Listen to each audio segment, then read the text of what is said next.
Let's try to learn the development of art from the medieval period to the Baroque period in a nutshell. Let's try to compress it as hard as we can. So let's try to learn art in a nutshell.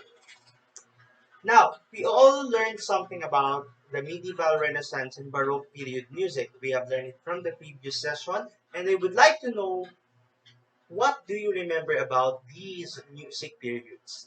Ano yung mga karakteristik ng music na meron dito sa mga period na to, as you can recall? Anong mga nare-recall ninyo? And I want to see your answers on the comment box or our chat box below. Tama ang inyong mga sagot. Most of them,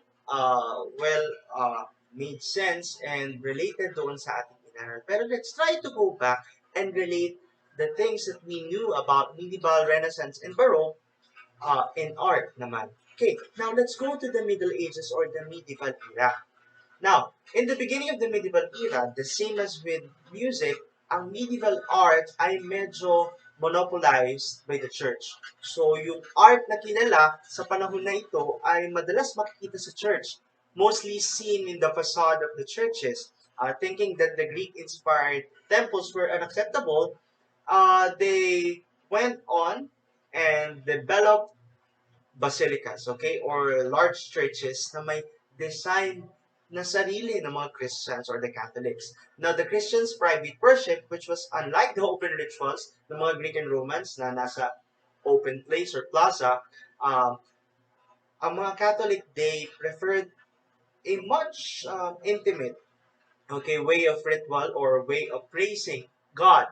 Okay, kaya gumawa sila ng mga sacred structures called basilica and churches. So they started the development of medieval art. Now, upon the conversion of Emperor Constantine, a Roman emperor, nagkaroon ng rise in medieval art, lalong-lalo na ang paggamit ng cross as a symbol in Christian art. So, aside from biblical characters and texts, cross made a much exposure sa art, sa field ng art, dahil siya ang ginagawang symbol sa Catholic art sa panahon ng medieval period.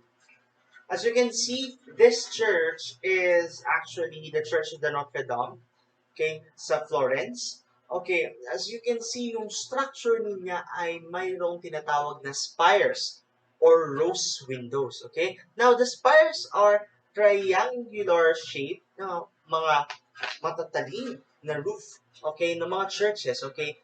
One reason why is this like this, well, ay para madaling makita ng tao from a distance itong mga structure na to, okay? They wanted the church to be the panopticon or the highest structure in a society. At gumagamit rin sila ng mga rose windows. Itong mga rose windows na ito, when illuminated by the sunrise, ay nagpo-produce ng magandang ilaw na sasakto sa tablature or dun sa altar ng simbahan. Now, I want to know your insights. Maganda ba para sa inyo ang itsura ng medieval structure? Hands up. And let's see your answers on the comment box. Marahil ang iba para sa inyo ay, well, nagagandahan sa medieval structure. Pero one cool thing pa about sa medieval structures ay mga tinatawag na gargoyles. Now, gargoyles are not demons, okay? They're not figures of demons na nakalagay sa church. Well, they're actually made to scare evil spirits away. Now, these gargoyle sculptures na makikita sa mga medieval churches ay may isa pang practical application, okay? From the French word gargouille, meaning throat, okay? These are exit ways of water sa mga bubong. So, sa kanila lumalabas ang mga waters from the roof para hindi siya ma-stuck sa roof ng mga churches. Kaya from time to time, these gargoyles are spitting out downspouts or water from the roof ng mga medieval churches. Okay, di ba? Ang cool. There's an artistic and a practical application dito sa mga sculpture na ito na makikita sa medieval churches. Okay, kung familiar sa inyo, Hunchback of Notre Dame, di ba? These gargoyles accompanies Quasimodo sa kanyang adventure, sa kanyang buhay. And well, since nasa Notre Dame siya, it's just common sense na you can see gargoyle dun sa place na yun. Now, another thing na madaling makita or trademark ng medieval ng medieval art rather, ay ang timpanum at ang mga paintings ng the Holy Mother and Holy Child sa mga pader. Now, these relief sculptures or yung timpanum ay nagpapakita ng Passion of Christ and iba pang mga story na makikita natin sa Bible. Now, this style is called the Romanesque style. Okay? The Romanesque style na makikita sa medieval period. Now, ito yung mga windows na makikita natin sa medieval period. Medyo parang patulis, okay? Hindi siya yung typical na art na bilog, kundi parang siyang patulis, okay? This are examples of medieval architecture. So, pag nakakita kayo ng ganitong simbahan, it's probably from the medieval period or based sa Romanesque or medieval period style. Now, hands up. If you were to design the entrance of your future home based on Romanesque features, paano nyo siya i-design? Will you copy the rose window? Or you will copy the arcs? Or the spires? I want to know your insights and answers and bakit yun yung napili nyong feature para sa inyong mga tahanan. Those were nice answers. Napakaganda nga siguro kung ibubuhayin natin sa panahon ngayon yung mga nakaraan na art forms, ano? Gaya ng medieval sculptures, medieval architectures, spin mo sa bahay mo, merong gargoyle na nakabantay to protect you from evil spirits, di ba? Okay, now, from King Charlemagne or Emperor Charlemagne, nagkaroon ng construction ng mga malalaking church, ng mga malalaking, what do you call this, structures to signify the glory and power of the church. Charlemagne or Carlo Magno in Filipino wanted to embellish all the Bibles, all the chalice, all the materials in the church with jewels and pearls para naman daw yung glory ng God ay makita doon sa mga gamit sa church. Kaya meron tayo tinatawag na Book of Kells or the Bibles created by the Celtics. So, fully embellished siya with golds, rhinestones, at marami pang iba. Now, you can also see sa medieval period art ay ang mga illuminated initials. Okay? This pages sa mga Bible stories, sa mga books, ay illuminated and ornamented. Okay? This is a hallmark of the medieval period sa initiative ni Charlemagne. So, this letter ay tinatawag na illuminated script or illuminated initial. Okay? Madalas siyang makita sa mga books from the medieval period. Now, let's compare this sa Renaissance. We all know that the Renaissance is a term borrowed from the history of art, which when the society shifted from a sacred orientation to a humanistic, much logical view in life. Most people turned their attention to science, art, literature, and music. Now, the rebirth may signify or pertain the awakening of the human spirit from the bubonic plague na nangyari sa kanila. Now, take a look. Renaissance period focused more on logic, art, music, and topics that are outside the Bible. Okay? Mas nagkaroon ng humanistic view in terms of art. Now, what do I mean by that? Painters like Leonardo da Vinci focused on anatomy. So, yung mga sketch niya ay studies ng mga anatomy, ng architecture, the combination of science and art ay naging malaking hallmark para ma-develop lalo ang art. In terms of, ang anatomy, tingnan nyo, pantay na ang itsura ng tao. The Vitruvian Man is used to see the proportion of a human anatomy and marami pang ibang studies gaya ng anatomy studies na sobrang accurate dahil si Leonardo da Vinci mismo ang nagdadissect para madrawing niya ang mga muscles. Now, these are called renderings or sketch. Now, nakikita niyo yung mga technique na malalaman natin kung paano gagawin sa isa pa nating session. Now, another painting by Leonardo da Vinci shows intense structure and alignment. So, this is The Last Supper by Leonardo da Vinci. Yes, oo. The subject is from the Bible. It's the story of the Last Supper with Jesus Christ with the 12 apostles. But how it was made was clearly Renaissance ang style dahil makikita nyo ang vanishing points, yung dulo ng painting. So if you will follow the line from here up to here, from here to here, mayroon tayong vanishing line na nandito. Okay, now this is a wall painting or fresco painting. Okay, na pininta sa pader. Okay, and the use of lines and the humanistic approach sa drawing, which shows proportion ng human body, is clearly Renaissance. Okay, now another is Michelangelo's David. Now it's Michelangelo is another Renaissance artist. Okay, apat yan. Actually, sa kanilang pinangalan ng Ninja Turtles. Okay, Raphael, Michelangelo, Leonardo, and Donatello. Now, Michelangelo's sculpture ay isa sa pinakasikat. Now, this shows a very distinct pose na tinatawag nating contrapposto. But before that, let's analyze another painting, okay? This is the School of Athens.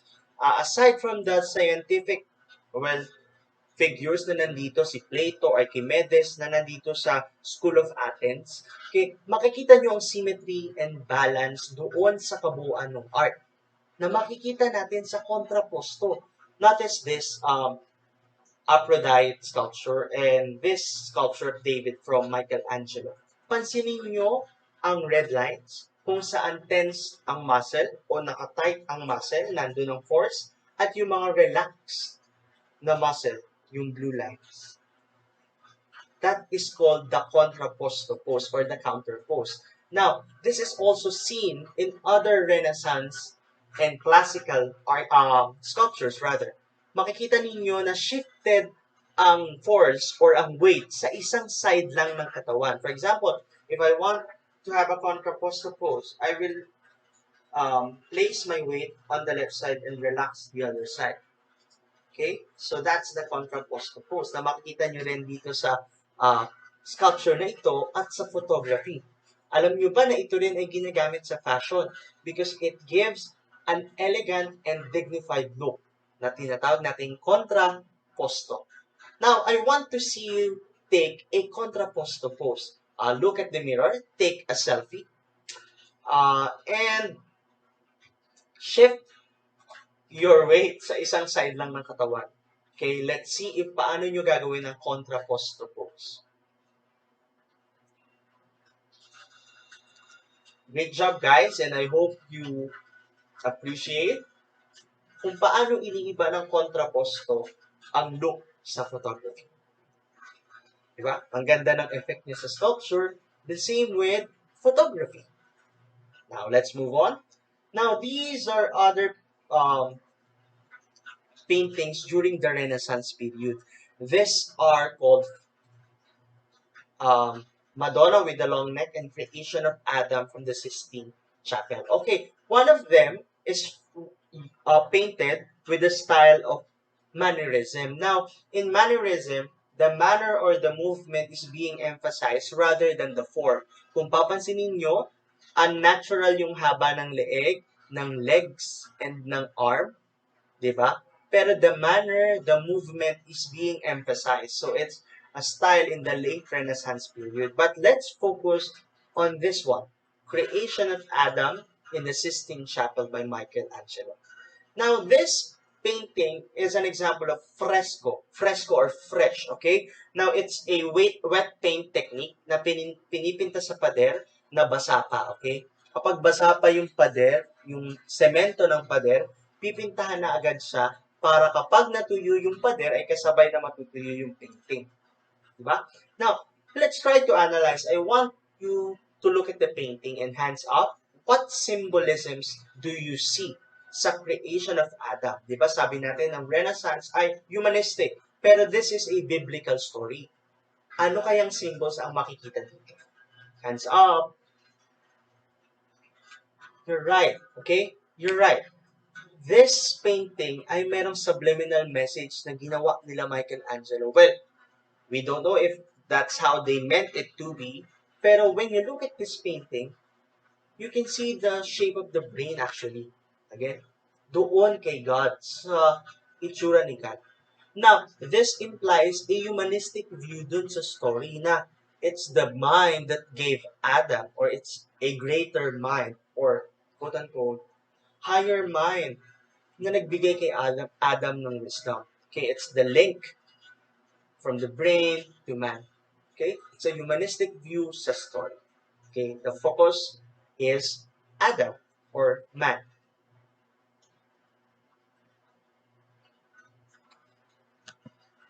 Now, let's move on to another period, okay? During the Baroque period, we know that Martin Luther saw that the power is monopolized in the Catholic Church. That's why the Protestantism movement started with him protesting and putting the thesis doon sa isang church, which started the Reformation and eventually started the Protestant Church. During the Baroque period, merong clashes in religion and in belief, kaya nagkaroon ng conflict which led to new art forms and styles. Now, the word Baroque came from the style Rococo. Okay? Yung mga nakikita nyong leaf, ornamentations, ang tawag dyan ay Rococo style, which is prevalent or marami noong Baroque period. Kaya yun yung naging pangalan ng period, Baroque or Rococo period. Okay, now, one distinct sculpture from the Baroque period is David by Bernini.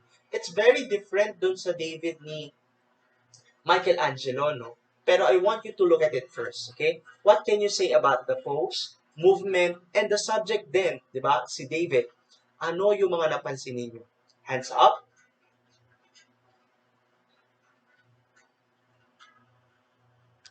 Those were nice observations, no? Mapapansin natin na si David, well, is a biblical character, a child na pumatay, not child, pero in his late teenage years, na pumatay kay Goliath doon sa story, ano? Well, this sculpture shows the strength, okay? The action, actually. Makikita nyo yung line, it shows the action, pati yung facial expression. Maging dito, sa Ecstasy of St. Therese, makikita nyo yung lukot ng damit, di ba? Full of action siya, just like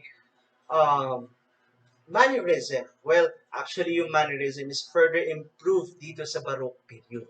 Compared sa Renaissance na very static or very relaxed, dito sa Baroque, it's full of action. Now, let's try to compare it side by side sa sculpture ni Michelangelo. Notice how this one shows the ideal look, the relaxed, the beautiful David, and this one shows the David that is full of strength and yung story mismo. So, no, that's the two difference, no? That's the main difference rather ng Baroque and Renaissance. Okay, Baroque shows the story, the action, and the drama, while Renaissance shows the idealism, the beauty, the epitome of being human, the beauty and proportion of being human. This shows action. And the details as well, di ba? Yung lukot, mapapansin natin. So, let's move on and let's see kung ano pang meron sa Baroque period. One of the things na maganda pang pansinin sa Baroque period ay yung mga paintings na merong religious subjects na hindi lang si God, si Adam, or si Eve ang mga subject, but also the simple characters sa Bible such as Lazarus and the saints, okay, during that time. Which, for example, si Saint Francis of Assisi. Now, kung mapapansin niyo, the painting is full of action. Hindi siya after the action, it's during the action, and it's full of drama.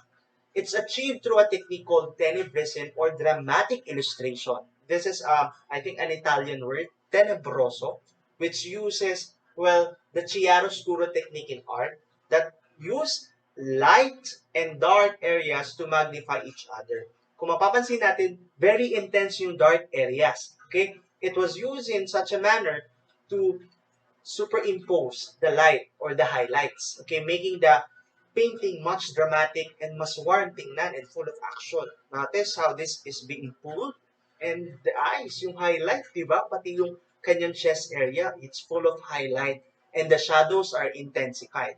Okay?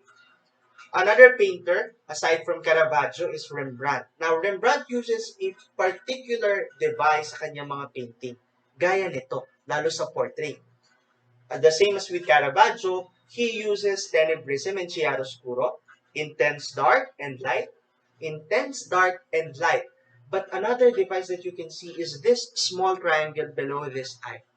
Okay, this is called the Rembrandt's triangle. Okay, in painting or in painting rather, you can see na it creates a bit more drama, no? Compared dun sa mga flat lang na shadow lang dito, wala yung natural highlight na tinatawag nating Rembrandt's triangle. Kung titingnan natin sa photography, maganda rin ang application niya. It creates intensity, drama, um, another set of emotion na yung nadadagdag niya itong triangle na to sa photography. Now, it's achieved in a simple step lang, okay? To achieve this, you just need your camera and one external light, okay? One light source. Now, let's try to do tenebrism and the Rembrandt's triangle in our households. Time in. Now, in order to achieve Rembrandt's triangle in photography, we just need some handy tools na makikita nyo sa inyong bahay. First is your phone camera or any camera that you have, and a flashlight or a single light source na may po-point ninyo sa sarili nyo. Make sure na hindi siya masakit sa mata because you will be pointing it to yourself, okay? Now, let's try to turn off all the lights, okay? You need to find somewhere dark, okay? To maximize the effect of tenebrism, just like the Baroque painting at sa mga artworks ni Rembrandt. Let's turn off the light first. And the last one. Now, let's imagine we are in a dark place. Okay, find a dark place. Then try to do this with your flashlight or your phone flashlight. Put it somewhere sa 2 o'clock or 11 o'clock oblique to your face. Then notice the effect.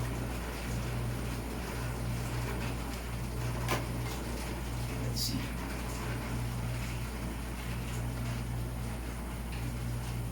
The triangle that is being made yung shape dito, that is called the Rembrandt's triangle, okay?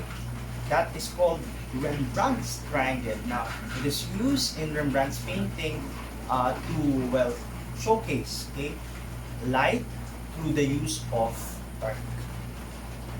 Okay? So, it's a tenebrism and chiaroscuro technique na pwedeng gamitin sa painting at maging sa photography.